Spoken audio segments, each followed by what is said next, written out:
नमस्कार, मैं हूं मुकेश कुमार और आप देख रहे हैं सुदर्शन न्यूज। आखिरकार कोरोना की लड़ाई में होम्योपैथ भी शामिल कर ही लिया गया। होम्योपैथ को भारत सरकार के आयुष मंत्रालय ने न सिर्फ कोरोना की लड़ाई में बल्कि ब्लैक फंगस की लड़ाई के लिए भी हथियार के रूप में इस्तेमाल करने की इजाजत दे दी है। अब होम्योपैथी के जरिए अपने घरों में आइसोलेशन में रह रहे कोरोना के मरीजों का इलाज तो होगा ही, साथ में शुरुआती लक्षण वाले मरीज को भी होम्योपैथ की दवा दी जा सकेगी। होम्योपैथी को कोरोना के इलाज के लिए इस्तेमाल करने की इजाजत के साथ साथ होम्योपैथी को आयुष की चिकित्सा पद्धति में भी शामिल करने के लिए सुदर्शन न्यूज ने मुहिम की शुरुआत की थी। यह उसी का नतीजा है कि आज कोरोना की इस लड़ाई में होम्योपैथी को भी शामिल कर लिया गया है। कोरोना महामारी से पूरा विश्व जूझ रहा है। इससे निपटने के लिए बनी सेना में एलोपैथी और आयुर्वेद के साथ होम्योपैथ के शामिल हो जाने से कोरोना की लड़ाई मजबूती से लड़ी जा सकेगी। आज हम चर्चा करेंगे कि कोरोना की लड़ाई में होम्योपैथी के शामिल होने से कितना फर्क पड़ेगा इस लड़ाई में, और क्या लड़ाई में होम्योपैथ के शामिल होने से एलोपैथ पर मरीजों का दबाव कम होगा। और सबसे अहम सवाल, क्या होम्योपैथी को अब भी अपने आप को प्रूव करने की जरूरत है? क्या अभी भी होम्योपैथ में इंप्रूवमेंट की गुंजाइश है? क्या इंप्रूवमेंट के बाद ही होम्योपैथ सबके लिए सुलभ और सबके लिए सहज और सबके लिए विश्वास पैदा कर पाएगा? हम इस पर चर्चा करेंगे, लेकिन पहले एक रिपोर्ट देखते हैं। रिपोर्ट में हम दिखाएंगे आपको कि किस तरीके से आयुष मंत्रालय ने होम्योपैथ को कोरोना की इस लड़ाई में शामिल किया है। और केवल केंद्र सरकार ही नहीं बल्कि उत्तर प्रदेश की सरकार ने भी होम्योपैथ को कोरोना की लड़ाई में शामिल किया है और अपने प्रदेश के होम्योपैथी कॉलेज में इसके लिए इलाज करने की इजाजत भी दी है, शुरू करने के निर्देश भी दिए हैं।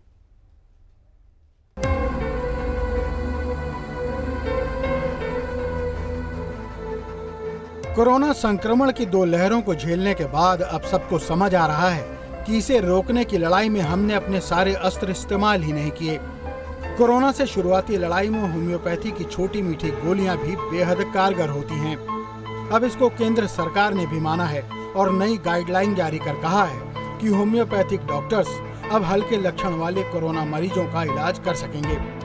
अस्पतालों में जब कोरोना संक्रमितों की संख्या बढ़ रही थी तब होम्योपैथी के डॉक्टर्स चाह कर भी कुछ कर पाने में असमर्थ थे, क्योंकि उन्हें इसका इलाज करने की इजाजत ही नहीं थी। इस मुद्दे को सबसे पहले सुदर्शन न्यूज ने बिंदास बोल में उठाया था और कोरोना में होम्योपैथी इलाज को बढ़ावा देने की बात की थी। अब आयुष मंत्रालय ने भी मान लिया है कि होम्योपैथी से कोरोना के हल्के लक्षणों वाले मरीजों का इलाज किया जा सकता है। इसके लिए आयुष मंत्रालय ने बाकायदा गाइडलाइन जारी की है और कहा है कि अगर मरीज सीरियस होता है तो उसे कोरोना अस्पताल में रेफर करना होगा।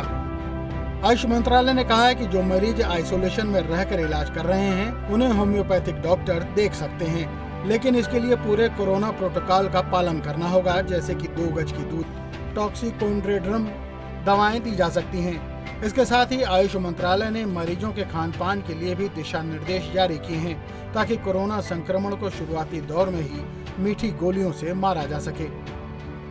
Bureau report, Sudarshan news.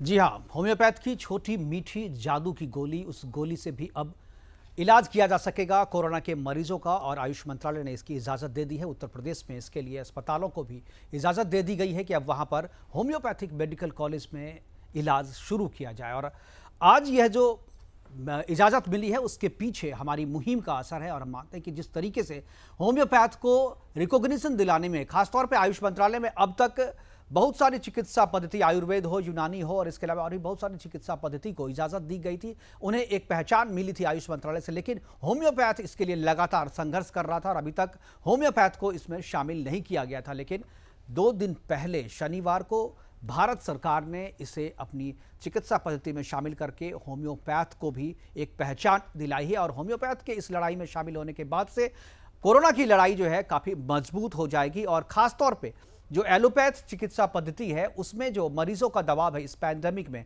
अस्पतालों में जो मरीजों का दबाव है, उस दबाव को होम्योपैथ जो है बहुत हद तक कम कर सकता है। और होम्योपैथ की मीठी गोली कितनी जादुई है, कितना असर है इसका, और इसके असर को किस तरीके से फ़ायदा इसका उठाया जाए, इसके लिए आज हम बात करेंगे। हमारे साथ डॉक्टर सुधीर तोमर, होम्योपैथी चिकित्सक, वो हमारे साथ जुड़ेंगे स्टूडियो से। और इसके अलावा हमारे साथ कीर्ति जुनेजा है जो कि दिल्ली होम्योपैथी बोर्ड के अध्यक्ष है, वो भी हमारे साथ जुड़ेंगे। और इसके अलावा डॉक्टर अनिल बंसल जो कि एलोपैथिक डॉक्टर हैं और IMA के सदस्य हैं, मैं उनसे चर्चा की शुरुआत करूंगा। हमारे साथ अनिल बंसल जी जुड़ गए। अनिल जी, जिस तरीके से कोरोना की लड़ाई पैंडेमिक है, ये पूरे विश्व में कोरोना फैला हुआ है और इसकी लड़ाई हर एक देश में अलग अलग तरीके से लड़ी जा रही है। भारत में चूंकि दूसरा जो वेव है काफ़ी खतरनाक है और काफ़ी लोगों को जान गंवानी पड़ी है इस दूसरे वेव में। तीसरे वेव के लिए सरकार और राज्य सरकार, केंद्र सरकार और आम जनता भी इसके लिए तैयारी कर रही है और इसके लिए हर वो कोशिश की जा रही है जिसके जरिए इसके प्रभाव को कम किया जा सके। होम्योपैथ चिकित्सा पद्धति पे अब तक एलोपैथ जो है विश्वास नहीं करता था और सरकार भी इसको उस तरीके से नहीं लेती थी, लेकिन अब जिस तरीके से आयुष मंत्रालय ने इसे रिकॉग्नाइज किया है और इसे अपनी चिकित्सा पद्धति में शामिल किया है, क्या आपको लगता है कि एलोपैथ पे जो दबाव है मरीजों को ट्रीट करने का, या जो सरकारी अस्पताल हो चाहे प्राइवेट अस्पताल हो, इन अस्पतालों में जिस तरीके से मरीजों की संख्या बढ़ रही है, डॉक्टरों पे और स्वास्थ्य कर्मियों पे दबाव है, क्या आपको लगता है कि होम्योपैथ के शामिल कर लिए जाने के बाद से दबाव कम होगा और ये कारगर हो सकता है होम्योपैथ? डॉक्टर बंसल। हाँ जी जी मेरी आवाज आ रही है? जी आ रही है। देखिए, हम लोग एलोपैथी के डॉक्टर हैं। होम्योपैथी के बारे में हमें ज़्यादा नॉलेज नहीं है कि हम बता सकें कि उससे कितना फ़ायदा होगा या नहीं होगा। होम्योपैथी काउंसिल बनी हुई है, होम्योपैथी के कॉलेजेस भी हैं, और अगर कोई दवाई उनकी है जिससे फ़ायदा होता है तो उसको यूज़ करने में कोई बुराई नहीं है, उसको यूज़ करना चाहिए। लेकिन मैं यहाँ एक छोटी सी चीज़ बताना चाहता हूँ आपको जी कि कोरोना वायरस एक छुआछूत की बीमारी की तरह से है जो एक व्यक्ति से दूसरे व्यक्ति में बहुत जल्दी फैलता है। जी और 90% कोरोना के पेशेंट जो हैं सिंपल वायरल की तरह अगर बेड रेस्ट किया जाए और सिम्टम्स की ट्रीटमेंट लिया जाए तो घर में रह के ठीक हो जाते हैं।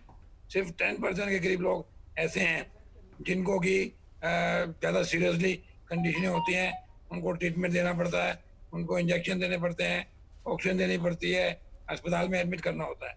जी माइल्ड केसेस के अंदर अगर घर में मरीज है या होम्योपैथिक डॉक्टर के पास गया है और उसकी कोई दवाइयाँ हैं जो कि बुखार कम कर दे, खांसी कम कर दे, इम्यूनिटी बढ़ाए, तो उसके देने में कोई नुकसान नहीं है, दे सकते हैं। इसके बारे में मैं ज़्यादा नहीं कह सकता, लेकिन होम्योपैथी के डॉक्टरों को आइडेंटिफाई करना होगा कि ये मरीज अब सीरियस हो गया है और उसको फिर कंसर्न हॉस्पिटल में भेजना होगा। अदरवाइज कई बारी मरीजों की जान खतरे में पड़ सकती है। एक चीज बंसल जी मैं आपसे और जानना चाहूंगा, जैसे आपने कहा कि दी जा सकती है होम्योपैथ की दवा, ये चीज होम्योपैथ काफी पहले से है, शतकों दशकों से नहीं, मैं कहूँगा शतकों से होम्योपैथ से चिकित्सा पद्धति जो है हमारे प्रैक्टिस में, लोग इसका इस्तेमाल भी करते हैं, लोग इससे फ़ायदा भी उठा रहे हैं। लेकिन अब जाकर के आयुष मंत्रालय ने इसे रिकॉग्नाइज किया है, एक नई पहचान इसको दी है। जो चीज़ पैरासीटामोल कर सकता है, क्या वही चीज़ वही काम होम्योपैथ की जो मीठी गोली होती है, जिसे अब उसमें जादू है, ये अब सरकार को पता चला है कि होम्योपैथ की जो वो मीठी छोटी सी गोली होती है उसमें जादू भी होता है और उससे मरीज ठीक भी होते हैं। उसकी जानकारी, उसको पहचान दिलाने में इतना समय लग गया। क्या आपको लगता है कि ये बहुत ही ज़्यादा एलोपैथी पे जो निर्भरता है लोगों की, उस निर्भरता के कारण जो दूसरी चिकित्सीय पद्धति है उस पर लोगों का ध्यान, सरकार का ध्यान नहीं गया और एलोपैथ के बढ़ते प्रभाव के कारण दूसरी चिकित्सा पद्धति जो है नीचे हुई है, उसकी पहचान या अपनी पहचान बनाने में उसको टाइम लगा है? देखिए, मैं इस बात को नहीं मानता, क्योंकि होम्योपैथिक काउंसिल 1973 के अंदर पार्लियामेंट के द्वारा बनाई गई थी और ये कहा गया था कि जो होम्योपैथी के डॉक्टर हैं उनको काउंसिल रजिस्टर करेगी, 5 साल की वो ट्रेनिंग लेंगे और उसके बाद वो प्रैक्टिस कर सकते हैं। होम्योपैथी 1973 से हमारे देश में चल रही है। आयुर्वेदिक की काउंसिल 1970 में बनाई गई थी। प्रॉब्लम ये है कि इन आयुर्वेदा में या होम्योपैथी में इमीडिएट बेनिफिट मरीजों को कम मिलता है जो कि एलोपैथिक मेडिसिन से मिलता था। अब जो इनके आयुर्वेदिक या होम्योपैथिक डॉक्टर हैं वो एलोपैथी की दवाएं यूज करते हैं।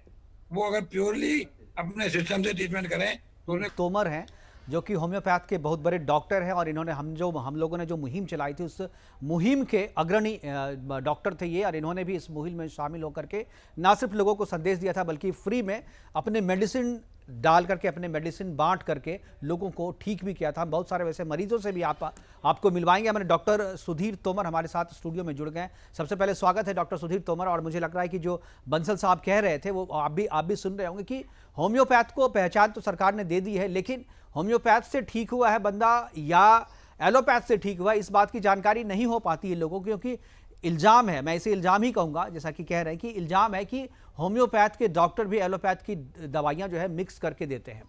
जी नमस्कार जी। सबसे पहले मैं एक चीज़ बताता हूँ जैसे डॉक्टर साहब ने अभी कहा कि होम्योपैथिक चिकित्सा पद्धति धीरे से काम करती है, ये आप भूल जाइएगा। होम्योपैथिक चिकित्सा पद्धति सबसे तेज़ी से काम करने वाली चिकित्सा पद्धति है। अभी कोरोना वायरस से रिलेटेड जो भी प्रॉब्लम चल रही है, जो लोग बीमार है, उसके लिए आपको कोई भी एलोपैथिक या दूसरी पत्ती देनी पड़े, कोई भी चिकित्सा पत्ती देनी पड़ती है, आपको घंटों इंतजार करना पड़ता है। बिल्कुल। आप होम्योपैथिक दवाई को ट्राई कीजिएगा तो आपको with in 10 minutes 15 with in 30 minutes result मिलने शुरू हो जाएंगे। और इसके लिए मैं एक चीज़ और बता दूं कि क्रिटिकल, माइल्ड और मॉडरेट केस की बात नहीं करते हम। बिल्कुल। होम्योपैथिक सभी तरीके के पेशेंट को ट्रीट करती है। सबसे पहले मैं बताता हूँ, अर्ली स्टेज में जब भी किसी को कोविड डायग्नोस होता है, अगर वहाँ स्टार्टिंग से ही होम्योपैथिक ट्रीटमेंट देना चालू कर दिया जाए तो 90% से ज़्यादा, 95% से ज़्यादा लोग घर पे ही ठीक होंगे, हॉस्पिटल जाने की ज़रूरत नहीं पड़ेगी। अधिकतर लोग घर पे ठीक होंगे, कितनी भी क्रिटिकल पोजीशन हो, माइल्ड हो, मॉडरेट हो, सिम्टोमेटिकली हो, आपको जल्दी असर होगा। और मैक्सिमम लोग 5 से 7 दिन में आप जो उनकी रिपोर्ट्स है वो नेगेटिव आएगी। ये मेरा अपना निजी अनुभव है। बिल्कुल। हज़ारों लोगों को ट्रीटमेंट दिया जा चुका है। बिल्कुल, ये आपने पहले भी बताया था और इस बात पे हम चर्चा करेंगे। हमारे साथ कीर्ति जुनेजा जी जुड़ गए हैं, जो कि दिल्ली होम्योपैथिक बोर्ड के चेयरमैन हैं, उनसे हम बात करेंगे। और एक चीज़ जो डॉक्टर बंसल ने जिस बात को उठाया है उस पर भी चर्चा करेंगे। लेकिन एक चीज़ मैं जानना चाहूँगा डॉक्टर कीर्ति जुनेजा जी, मैं आपसे, कि जिस तरीके से अभी सरकार, आयुष मंत्रालय ने जो गाइडलाइन जारी की है उसमें दवाओं के नाम भी दिए हैं और उन्होंने साफ लिखा है कि अगर इस तरीके के लक्षण हैं तो आपको ये वाली दवा खानी है और इस तरीके के लक्षण हैं तो ये वाली दवा खानी है। हमने अपने रिपोर्ट में भी इस बात को दिखाया है। इस बात से क्या ये समझा जाए कि होम्योपैथी चिकित्सा पद्धति में डॉक्टरों का उतना महत्व नहीं है? अगर सरकार लक्षण के आधार पर दवाइयां खुद रिकमेंड कर रही है तो फिर डॉक्टर की भूमिका कहाँ पे आती है? देखिए, ऐसा है, जो ये कोविड-19 है जी, is an infectious disease caused by the novel coronavirus। जी, तो इसमें जो कॉमन सिम्टम्स हैं, फीवर है, ड्राई कफ है, ब्रीदिंग डिफिकल्टी है, some patient also have aches, hand pain, nasal congestion, runny nose, sore throat, nausea, vomiting और diarrhoea. तो ये सब सिम्टम्स अब हमारी जो होम्योपैथी है सिम्टम्स से डिपेंड होती है। जी।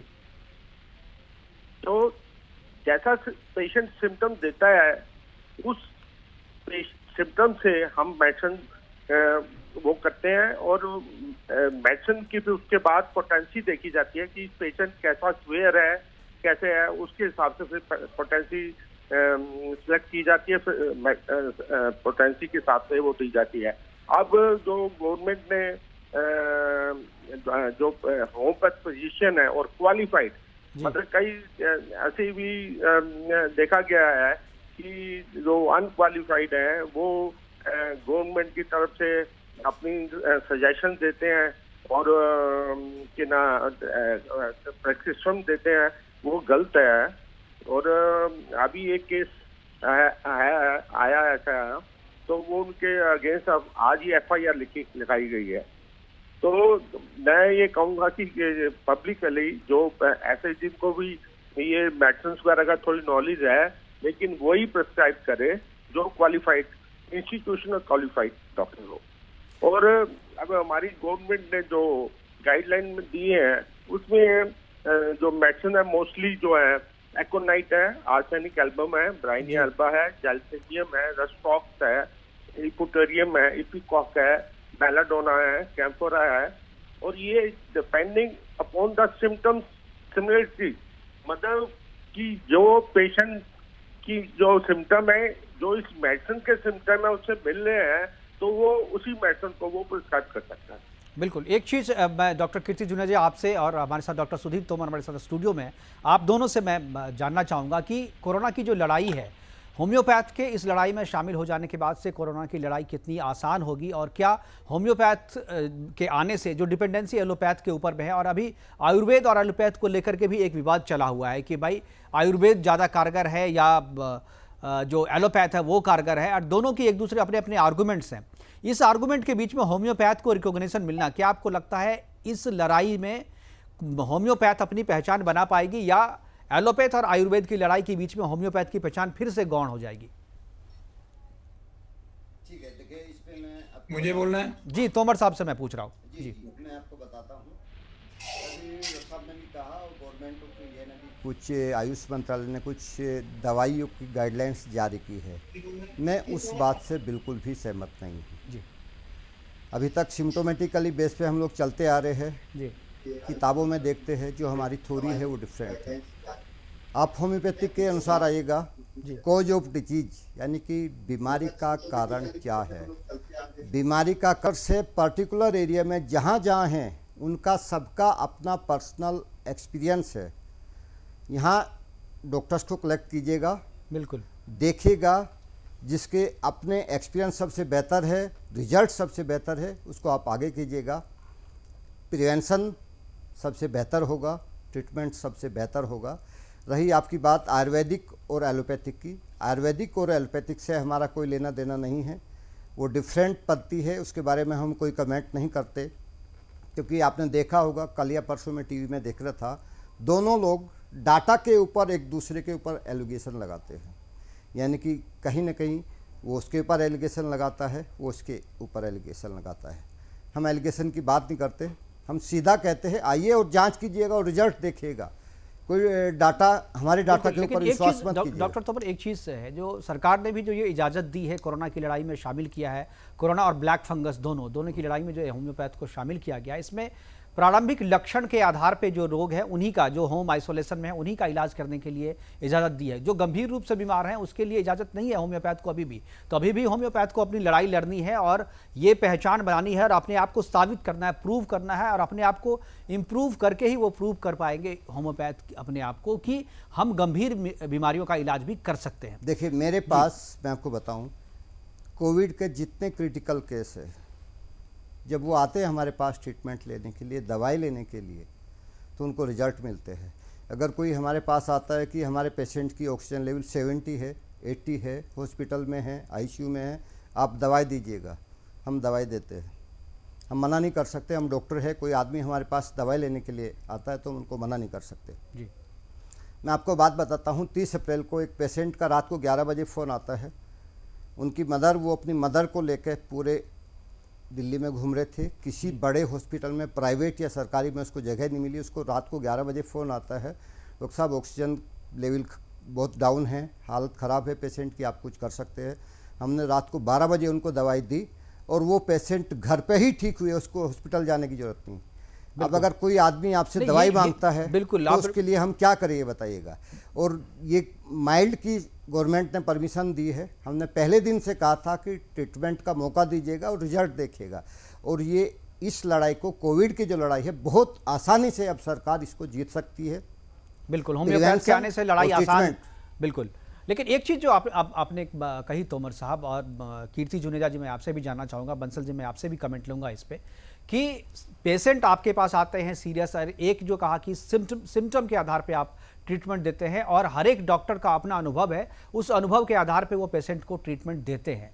यानी एक बीमारी के लिए होम्योपैथ में बहुत सारी दवाइयाँ हैं और हर एक डॉक्टर अपने अनुभव और रिजल्ट के आधार पे दवाइयाँ रिकमेंड करता है। यानी इलाज अगर एक नहीं है तो फिर कैसे यकीन करें लोगों को। यही चीज़ एलोपैथ के पास है कि एलोपैथ जो भी करता है वो रिसर्च बेस्ड होता है, उसके रिसर्च होते हैं और वो रिसर्च पब्लिक में है। यानी आप ऐसा नहीं कि आपका अपना अनुभव पर्सनल होता है, लेकिन एलोपैथ का जो भी रिसर्च है वो पब्लिक डोमेन में है, कोई भी उसको चैलेंज कर सकता है और चैलेंज करने के बाद उस पर बहस भी होती है और उससे बेहतर अगर शोध आ जाता है तो फिर उसको रिकॉग्निशन भी दिया जाता है और उसके आधार पर नई दवाइयाँ भी ईजाद की जाती है। तो ये जो चीज़ है वो होम्योपैथ में क्यों नहीं है? होम्योपैथ क्यों नहीं रिसर्च पेपर प्रेजेंट करता है और रिसर्च के आधार पे काम क्यों नहीं करता? सिर्फ अपने अनुभव के आधार पे आप कितने दिनों तक कितने पेशेंट का ट्रीटमेंट करेंगे?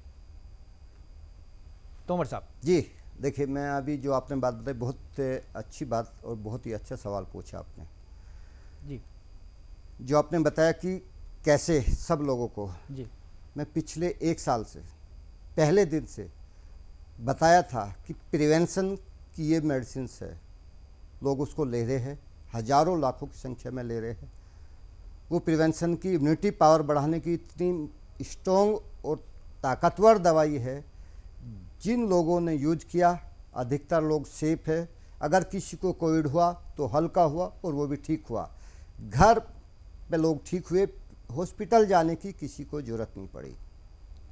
वो दवाई डेंगू के प्रिवेंशन में काम करती है, चिकनगुनिया के प्रिवेंशन में काम करती है, सिंपल वायरल के प्रिवेंशन प्रिवेंशन में काम करती है, स्वाइन फ्लू के प्रिवेंशन में काम करती है। एक कॉम्बिनेशन बनाया हमने, 5 दवाइयों को पहले बार बार बता चुके हैं और लोग ले रहे हैं। दूर दूर दराज दराज मेरे पास फ़ोन आते हैं, अभी तक किसी की कोई कंप्लेंट ये नहीं मिली कि हमने ये दवाई खाई और हमें कोविड हुआ। यानी कि उसका प्रभाव बहुत तेज़ है। और रही ट्रीटमेंट की बात, जो लोग लेते हैं, यानी कि आप मान के चलिएगा 200 में से 1 आदमी को हॉस्पिटल जाने की ज़रूरत पड़ सकती है। बिल्कुल। ट्रीटमेंट होम्योपैथिक में है, मैनेजमेंट आप दूसरी पद्धति से कर सकते हैं। हम ट्रीटमेंट देते हैं जो वायरस लोड को कम करेगी, आपके सारे सिम्टोमेटिकली चीज़ें करेगी। अभी आप मुझे एक चीज़ बताइएगा, अभी कोई दवाई है किसी के पास में जो आपका ऑक्सीजन लेवल बढ़ा सके? किसी पद्धति के पास कोई दवाई है? बिल्कुल, तुरंत योग प्रभाव में, से योग 1 के घंटे के जरिए, अंदर। बिल्कुल योग के जरिए तो लोग बोलते हैं होम्योपैथ में, जैसा कि आप भी दावा कर रहे हैं और आपने बहुत सारे प्रैक्टिकल चीज़ भी करके दिखाई है और लोगों के ऑक्सीजन लेवल को आपने चैलेंज करके बढ़ा के भी दिखाया, ये भी हम जानते हैं और इसीलिए हम इस मुहिम के साथ थे और आज इस मुहिम ने रंग लाई है और इसका नतीजा भी हम सबके सामने है। अभी वक्त एक छोटे से ब्रेक के बाद जब लौटेंगे तो हमारे एक्सपर्ट डॉक्टरों से चर्चा जारी रहेगी कि किस तरीके से होम्योपैथ कोरोना की इस लड़ाई को और मजबूत करेगी और इसे आसानी से जीतने में सरकार और लोगों की मदद करेगी। कोरोना की लड़ाई में छोटी गोली का बड़ा असर, इस पर हम चर्चा कर रहे हैं कि होम्योपैथ को जिस तरीके से आयुष मंत्रालय ने रिकॉग्नाइज किया है और कोरोना की इस लड़ाई में शामिल किया है, इसके लिए हम सबसे पहले तो हमारे साथ जितने होम्योपैथ के डॉक्टर हैं उनका हम धन्यवाद कह चुके हैं, उनको बधाई भी हमने दिया है कि आप लोगों की लड़ाई और हमारी जो मुहिम थी वो मिलकर के रंग लाई है और आज होम्योपैथ को कोरोना की लड़ाई में शामिल कर लिया गया है। लेकिन अब जो बात है डॉक्टर बंसल, मैं आपसे शुरुआत करूंगा, तीसरी लहर के लिए कितने तैयार हैं हम? और क्या तीसरी लहर को रोकने में एलोपैथ के साथ जो अब होम्योपैथ जुड़ गया है कितना मजबूत और कितना कारगर आप मान रहे हैं? देखिए, मैं इससे पहले एक बात बताना चाहूंगा जी जैसे आयुष मंत्रालय ने होम्योपैथी की दवाइयाँ पब्लिक डोमेन में डाल दी हैं, जी लेकिन मरीज का कुछ नहीं पता कौन सीरियस है कौन सीरियस नहीं है। जी होम्योपैथिक फिजिशियन को दिखाना चाहिए, अगर वो ठीक समझता है तो उसको दवाई देनी चाहिए, क्योंकि मरीज अपने आप से नहीं बता पाएंगे कि कब उनकी ऑक्सीजन कम हो गई या कब उनके अंदर कोई कॉम्प्लिकेशन हो गई। तो बिल्कुल। अपने आप दवाइयाँ ना लें, एक क्वालिफाइड होम्योपैथिक जो रजिस्टर्ड है उसके कहने पर दवाई लें। दूसरी बात मैं ये कह रहा था कि ये कोरोना वायरस एक नया वायरस है जिस पे रोज रिसर्च हो रही है और थ्योरियाँ चेंज हो रही हैं। ये एक वायरल इन्फेक्शन है और किसी भी वायरल इन्फेक्शन में कोई दवा नहीं बनी होती। जनरली बॉडी इम्यूनिटी के हिसाब से हमारी बॉडी उससे लड़ाई करती है। 5 दिन से 10 दिन से 14 दिन के अंदर वायरस को हम खत्म कर देते हैं और लड़ाई जीत जाते हैं। ये लड़ाई जीतना पर्सन की बिल्कुल बिल्कुल, लेकिन अभी जो 2 चरण की 2 जो फेज है वो निकल चुका है, दूसरा फेज अभी निकलने वाला, पूरी तरीके से नहीं निकला, लेकिन तीसरे फेज का डर जो है अभी भी लोगों के दिलों में है और तीसरे फेज में बच्चों को ये ज़्यादा प्रभावित करने जा रहा है। मैं इस पर चर्चा कर रहा था और इस पर जानना चाह रहा था कि कितने हम तैयार हैं और तीसरे फेज की लड़ाई को होम्योपैथ कितना मजबूत करेगा। हमारे साथ कीर्ति जी है, कीर्ति जुनेजा जी। कीर्ति जी, क्या आपको लगता है कि तीसरे फेज की लड़ाई को होम्योपैथ को शामिल कर लेने से? सॉरी, मेरा नाम डॉक्टर के जुनेजा, कीर्ति जुनेजा नहीं है। ओके, डॉक्टर के जुनेजा, और मैं कहूँगा अपने पहले जो पीसीआर में है वो नाम चेंज कर दें। के जुनेजा जी, मैं आपसे ये जानना चाहूँगा कि क्या आपको लगता है कि तीसरे फेज की इस लड़ाई को मजबूती से लड़ने में होम्योपैथ कितना मदद, कितना कारगर हो पाएगा? देखिए, कोई भी साइंस अपने में कंप्लीट नहीं है जी। अब जैसे अब किसी का ऑक्सीजन लेवल कम हो गया और उसको अगर हम ऑक्सीजन भी दे देते हैं और अपनी होम्योपैथिक मेडिसिन भी दे देते हैं तो वो डबल बेनिफिट हो गया उसको। तो मैं तो ये चाहता हूँ कि हम सब मिलकर काम करें, ये नहीं कि हम खाली सिर्फ होम्योपैथी पे डिपेंड करें या एलोपैथी पे डिपेंड करें या आयुर्वेदिक पे डिपेंड करें, क्योंकि कोई भी साइंस अपने में कंप्लीट नहीं है, हर एक की अपनी अपनी फील्ड है। तो इस हिसाब से जैसे मैंने आपको एक एग्जांपल दी इसी की ऑक्सीजन लेवल की, तो अगर ऑक्सीजन भी उसको मिल जाती है और हम अपनी ऑक्सीजन लेवल बढ़ाने के लिए होम्योपैथिक मेडिसिन भी दे देते हैं तो उसको डबल बेनिफिट होगा। और आपने ये अब दूसरा जो ब्लैक फंगस वगैरह आया है उसके लिए भी गवर्नमेंट ने कुछ मेडिसिन प्रिस्क्राइब की हैं, लेकिन वो भी क्वालिफाइड डॉक्टर ही प्रिस्क्राइब कर सकता है और उसके जो सिम्टम्स हैं स्टार्टिंग में बिल्कुल वो डॉक्टर कीर्ति जुनेजा, एक सवाल मेरा और ये है कि अभी सरकार ने जो पहचान होम्योपैथ की तो कर ली है, लेकिन इजाज़त जो है अभी कोरोना और ब्लैक फंगस के लिए दिया कि कोरोना और ब्लैक फंगस का इलाज आप कर सकते हैं। कोरोना में भी केवल जो शुरुआती लक्षण के लोग हैं जो होम आइसोलेशन में हैं उनका इलाज होम्योपैथ में कर सकते हैं। क्या अब आपकी लड़ाई खत्म हो गई या आपकी लड़ाई और आपकी मांग जो है आगे भी सरकार से ये जारी रहेगी कि दूसरे गंभीर बीमारियों के इलाज के लिए भी होम्योपैथ को इजाजत दी जाए, होम्योपैथ अपने आप को वहां पर प्रूव करके दिखाएगा? बिल्कुल बिल्कुल बिल्कुल। और हमारे जो रिसर्च सेंटर्स हैं उनको गवर्नमेंट को मतलब अच्छा फंड देना चाहिए ताकि जो हमारी मेडिसिन के ऊपर जो भी रिसर्च हो, वर्क हो, तो वो रुके नहीं। और रिसर्च में हमने जैसे हमारे जो होम्योपैथी जिसने स्टार्ट की थी डॉक्टर सैमुअल हैनेमन, इसलिए रिसर्च की यहाँ पर काफ़ी ज़रूरत है, इंप्रूवमेंट की काफ़ी ज़रूरत है। यहाँ पे डॉक्टर तोमर हमारे साथ स्टूडियो से मौजूद है। डॉक्टर तोमर, यही सवाल मेरा आपसे भी, क्या लड़ाई आगे भी जारी रहेगी और तीसरे फेज के लिए आप कितने तैयार हैं? क्योंकि अभी तक तो बात जो है वयस्कों और बुजुर्गों की हो रही थी, लेकिन तीसरे फेज में बात बच्चों की हो रही है और बच्चों को ज़्यादा प्रभावित करने की आशंका है। जैसा कि लोग कह रहे हैं, एक्सपर्ट कह रहे हैं कि तीसरा फेज बच्चों के लिए ज़्यादा खतरनाक है। तो तीसरे फेज के लिए होम्योपैथ कितना मददगार साबित हो सकता है? देखिए, डॉक्टर साहब ने बताया कि अभी होम्योपैथिक और एलोपैथिक के डॉक्टर्स भी है, इन्होंने बताया। सबसे पहले मैं कहता हूँ डरने की बिल्कुल ज़रूरत नहीं है। अगर प्रॉपर वे में होम्योपैथिक से प्रिवेंशन की एक मुहिम चलाई जाए तो तीसरी फेज मुझे नहीं लगता आ पाएगी। प्रॉपर वे में अधिकतर लोगों को प्रिवेंशन की दवाई दे दी जाए। अगर किसी बच्चे को कोविड होता है तो उसको भी ट्रीटमेंट देंगे तो सभी बच्चे ठीक होंगे। हमें लगता है कि अभी तक जिन बच्चों को हमने ट्रीटमेंट दिया है रिजल्ट बेहद संतुष्टिपूर्ण रहे हैं। बिल्कुल, आप कह रहे हैं जी कि ये जो प्रिवेंशन की दवा है ये वैक्सीन की तरह काम करेगी। अगर पहले से ले लिया जाए प्रिवेंशन अगर की दवा ले ली जाए तो वो इन्फेक्शन नहीं होगा, तीसरा फेज आ नहीं पाएगा। देखिए, वैक्सीन आज आप देंगे उसका रिजल्ट आपको 45 डेज या 60 डेज बाद मिलेगा जी। उसमें भी आपने देखा होगा वैक्सीन की वजह से कई लोगों में कोविड होता है और वो दूसरे लोगों में फैलाने की क्षमता रखते हैं, अक्षमता रखते हैं जी। इसमें तीसरी फेज क्यों आ सकती है? सपोज अभी 30-40 ईयर्स में यानी कि पेरेंट्स को अगर आपका वैक्सीन लगता है, अगर उनको कोविड होता है तो उनके बच्चों को वहाँ कोविड होने की संभावना बन जाती है। ये सब में नहीं है, 100 में 1 लोगों आदमी को होने की संभावना होती है।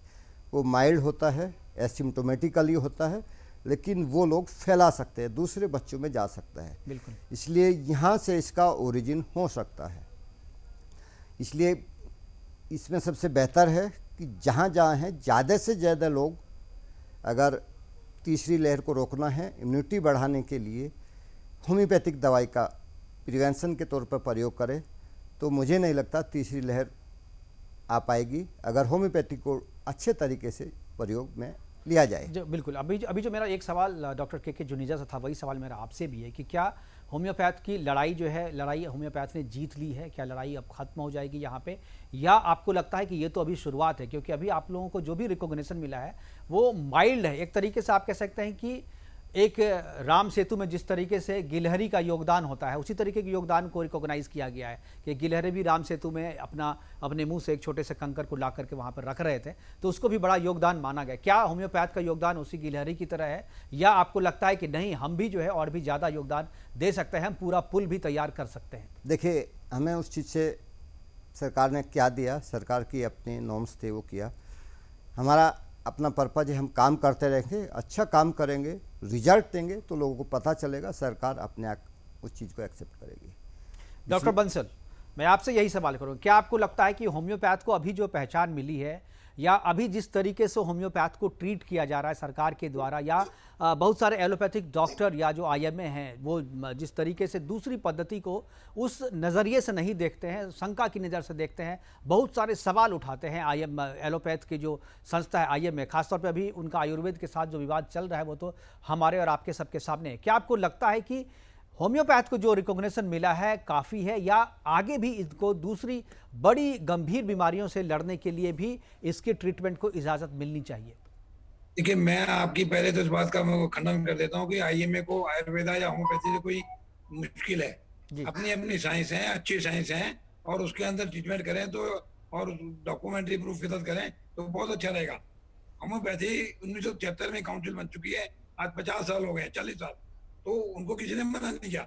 दिल्ली में 2 कॉलेज हैं, नेहरू होम्योपैथी कॉलेज और एक सूर मेडिकल कॉलेज, वहाँ से बच्चे निकलते हैं, पढ़ते हैं, काम करते हैं। लेकिन मिक्सिंग जब करते हैं तो नहीं पता लगता कि कौन सी दवाई का फायदा हुआ।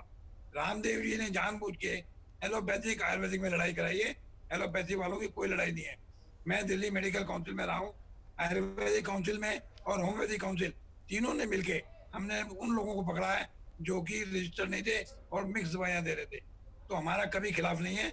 अगर होम्योपैथी में अच्छी दवाइयाँ हैं उनसे इलाज करें, सरकार उसको बढ़ावा दे, रिसर्च में दे, बहुत अच्छी चीज़ है। लेकिन कोरोना के बारे में आप समझ लीजिए, ये एक नया वायरस है, बहुत तेजी से म्यूटेट कर रहा है। बिल्कुल। सेकेंड लहर क्यों आई कि सेकेंड लहर में म्यूटेट कर गया, थर्ड लहर क्यों आएगी कि फिर म्यूटेट कर सकता है। अगर थर्ड लहर आएगी और हम प्रिकॉशन लें, बड़ी बड़ी रैलियां ना करें, भीड़ भाड़ के इलाकों से बचें, धार्मिक प्रोसेशन बंद करें। हमारे यहाँ शादियाँ एक बहुत गलत चीज़ है जिसमें हजारों लोग आते हैं, कोई सोशल डिस्टेंसिंग नहीं होता। हमें 1 साल तक बिल्कुल, मतलब social सरकार ने जो distancing करनी गाइडलाइन तैयार की है उस गाइडलाइन को अगर हम पालन करें तो हम इसके लहर को, तीसरी लहर को आने से हम बचा सकते हैं। और जैसा कि डॉक्टर तोमर कह रहे हैं कि अगर प्रिवेंटिव दवा जो होम्योपैथ दे रही है, अगर उस प्रिवेंटिव मेडिसिन को लिया जाए तो शायद तीसरी लहर नहीं आ पाए। डॉक्टर तोमर, मेरा एक सवाल आपसे भी है कि क्या अब तक आप लोगों की जो मांग थी या इस मुहिम में जो हम लोग मांग कर रहे थे कि होम्योपैथ को रिकॉग्निशन मिले, सरकार और आयुष मंत्रालय जो है इसे एक चिकित्सा पद्धति के तौर पर इसकी पहचान करे, इसकी पहचान शुरू हो गई है? मुझे लगता है कि आगे दूसरी बीमारियों के लिए भी इसको इजाज़त मिलनी शुरू हो जाएगी। लेकिन एक चीज़ जो अभी जो सवाल होम्योपैथ पे, आयुर्वेद पे जो लगातार बनता रहा है कि इसमें रिसर्च नहीं हो रहा है, इसमें नई चीज़ों आप अपने अनुभव के आधार पे कर रहे हैं। डॉक्टर के जुनेजा ने कहा कि इसमें रिसर्च की ज़रूरत इसमें भी है और सरकार को फंड देना चाहिए, सरकार को पैसे जो है होम्योपैथिक रिसर्च के लिए भी देना चाहिए। क्या आपको लगता है कि अभी हमारे पास इस तरीके के संस्थान हैं, क्या हमारे पास इस तरीके के लोग आएंगे होम्योपैथ की? ठीक है जी, देखिए मैं इसके लिए बताता हूँ आपको। अभी कोविड का हुआ, सबसे पहले शुरुआत में मैं मार्च 2020 में कहा कि ये होम्योपैथिक कर सकती है, और अप्रैल 2020 में फर्स्ट वीक में मैं कोविड का पेशेंट ट्रीट किया लंदन में। उसके बाद यहाँ अप्रैल में बहुत सारे पेशेंट हमारे ठीक हुए, उसके बाद कंटिन्यू ठीक होते रहे तो लोगों को पता चलता रहा। ये बात हुई कोविड। सबसे बेहतर रिजल्ट इसमें प्रिवेंशन और ट्रीटमेंट में होम्योपैथिक ने दिए। दूसरी बीमारियों के ऊपर आते हैं, कैंसर, सबसे बेहतर रिजल्ट कैंसर में होम्योपैथिक के होते हैं। कोई भी डॉक्टर आके देख सकता है, क्योंकि हमारे पास में मोस्टली अभी जो पेशेंट आते हैं लास्ट स्टेज के होते हैं, अधिकतर लोगों को अच्छा रिलीफ मिला। नहीं, इसमें देखिए तोमर साहब, यही आप जो ट्रीटमेंट करते हैं, बोलते हैं जिसका सबूत क्या है, तो आप बोलते हैं जिसका ट्रीटमेंट क्या है उससे बात ले लो, लेकिन ये बात, इससे विश्वास नहीं जगेगा लोगों में, इससे विश्वास नहीं जगेगा। आपको रिसर्च पेपर जो है इसी चीज के ऊपर मैं आता हूं, आप सुनिएगा, इसी चीज के ऊपर है बताऊं जी। अभी आपने बता दिया क्या क्या बीमारी है, थायराइड, कैंसर, लीवर, अधिकतर लोगों को लीवर ट्रांसप्लांट की जरूरत नहीं पड़ेगी, स्लिप डिस्क, डायबिटीज, क्रेटिनिन, आपका बहुत सारी चीज़ें, ऑटोइम्यून डिसऑर्डर, जितनी बड़ी बीमारियां हैं जिनकी मैं बात करता हूं, उन चीज़ों में होम्योपैथिक काफ़ी अच्छे प्रभावी रिजल्ट दे रहे हैं। बिल्कुल डॉक्टर जुनेजा, जो आपके एक सेकंड सर मैं लूँगा, इसका सबूत के तौर पर जो आप बोल रहे हैं कि डॉक्यूमेंटेशन में कहीं न कहीं हमारे सिस्टम में गड़बड़ी है। जो लोग रिसर्च नहीं करते, काम नहीं करते, दूसरे को काम को चुरा के अपने नाम पे लेना चाहते हैं, गड़बड़ वहाँ है। बिल्कुल, यानी ये सब चीज़ भी, ये भी एक चुनौती है, ताकि अगर पहचान चाहिए होम्योपैथ को एक सीरियस मेडिसिन पद्धति के तौर पे, अगर इसको पहचान चाहिए तो इसके लिए जो है अंदर के जो भेदभाव है या अंदर की सिस्टम में जो खामियां है, उस खामियों को भी दूर नहीं, करना अंदर बहुत के जरूरी भेदभाव नहीं, जिस आदमी ने काम किया उसको उसका क्रेडिट मिलना चाहिए। नंबर एक, मेरे पास 2-3 लोगों के सरकारी अधिकारियों के फ़ोन आते हैं, आप लोग जो काम कर रहे हैं, कई सारे पेशेंट हमने देखे, रिजल्ट्स आए, उनके वीडियो आए, ऑडियो आए, बताया हमें। कई लोगों ने कहा कि इनसे बात करो। उन्होंने कहा कि भाई आप, हम पब्लिक को या देश की जनता को इसका फ़ायदा हो, आप बताइए। मैं कहा जी हम बताने के लिए तैयार है, आप इसको आगे करो। कल जी कैसे करें? मैं कहा आप भाई कम से कम हम बता रहे, ये बताइए कि कैसे होगा और कौन करेगा। तो वहाँ वो पीछे हट जाते हैं, यानी कि नाम किसी को नहीं जाना चाहिए। जिस आदमी ने काम किया है उसको नाम नहीं देंगे, काम कोई करेगा और नाम सब लोग मिल के लेंगे। बिल्कुल, यानी जो क्रेडिट है, उस क्रेडिट जो है वो हर कोई लेना चाहता है, और जो असल में जो व्यक्ति, जिस डॉक्टर ने काम किया है, क्रेडिट उनको देना नहीं चाहता हर, इस वजह से शायद रिसर्च पेपर आने में। लेकिन ये तो कोई बहुत बड़ी बात नहीं। अगर गवर्नमेंट के लेवल पे अगर इस तरीके से बात की जाए तो शायद इस समस्या का हल भी जो है किया जा सकता है। आप किसी अधिकारी से बात कर रहे हैं, कौन है वो अधिकारी, किससे बात कर रहे हैं, उसकी हैसियत कितनी है, सरकार तक वो बात आपकी जा रही है नहीं जा रही है, ऐसे बहुत सारी चीज़ें हैं जिनको मुझे लगता है कि प्रारंभिक तौर पे उसको ख़त्म किया जाए और उससे आगे बढ़ने के लिए सीधे सरकार से बात किया जाए। मुझे लगता है कि हम जिस माध्यम में भी बैठे हुए हैं, जिस टेलीविज़न में बैठे हुए हैं, अगर सरकार की हमारी बात सरकार तक पहुंच रही है तो मुझे लगता है कि इस पर भी ध्यान दिया जाना चाहिए। और रिसर्च पे, खासतौर पे होम्योपैथ को अगर पहचान दिलानी है और होम्योपैथ को अगर आगे बढ़ाना है और होम्योपैथ को अगर दूसरी गंभीर बीमारियों के लिए भी उसके इलाज पद्धति को पहचान दिलानी है तो इसमें रिसर्च बहुत ही ज़रूरी है। रिसर्च वैसा जो ट्रांसपेरेंट हो, और रिसर्च ऐसा जो फूल प्रूफ हो, रिसर्च ऐसा जो पब्लिक डोमेन में हो। अगर कोई चैलेंज करना चाहे तो उसे चैलेंज कर ले, तभी होम्योपैथ को सही पहचान मिल पाएगी और होम्योपैथ को जनता का प्यार और जनता जो है इस पर विश्वास कर पाएगी। फिलहाल अभी के इस डिस्कशन में हमारे साथ जितने भी मेहमान जुड़े थे, डॉक्टर तोमर आपका, डॉक्टर के जुनेजा आपका और डॉक्टर अनिल बंसल जी आपका बहुत बहुत धन्यवाद। आपने अपना बहुमूल्य समय हमारे साथ दिया और होम्योपैथ को जिस तरीके से आज सरकार ने पहचान देने की शुरुआत, ये तो शुरुआत भर है। आने वाले दिनों में होम्योपैथ अगर इसी तरीके से काम करता रहा तो आगे भी इस पद्धति का हमें और आपको लाभ मिलता रहेगा। फिलहाल अभी के लिए इतना ही, दीजिए इजाजत, नमस्कार।